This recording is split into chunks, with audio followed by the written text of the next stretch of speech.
కడప జిల్లా పులివెందులలో ముఖ్యమంత్రి వైఎస్ జగన్మోహన్ రెడ్డి తరఫున నామినేషన్ను దాఖలు చేసిన Pulivendula municipal incharge Y S Manohar Reddy పులివెందులలోని ఆర్డీఓ కార్యాలయంలో ఈరోజు ఉదయం 12 గంటలకు నామినేషన్ దాఖలు చేశారు.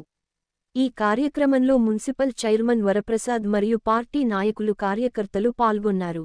అనంతరం మీడియా సమావేశంలో వైఎస్ మనోహర్ రెడ్డి మాట్లాడారు. రెండో సెట్ 25 తేదీ జగన్మోహన్ రెడ్డి సైన్ అవుట్ చేస్తున్నారు. అదే రోజు ఉదయం 10 గంటలకు చేరుకుంటారు. 10 గంటల తర్వాత మీటింగ్ జరుగుతుంది. పబ్లిక్ మీటింగ్ అయిన తర్వాత మధ్యాహ్నం పైన కాంగ్రెస్ నిర్ణయిస్తున్నారు. ప్రజలందరూ కూడా మళ్ళీ రెండోసారి ముఖ్యమంత్రి గారు కోరుతున్నారు విషయం అందరికీ అర్థమవుతాము. సిద్ధం సభలు చూస్తున్నాము, ఎంత గ్యాడీ జరుగుతున్నాయి.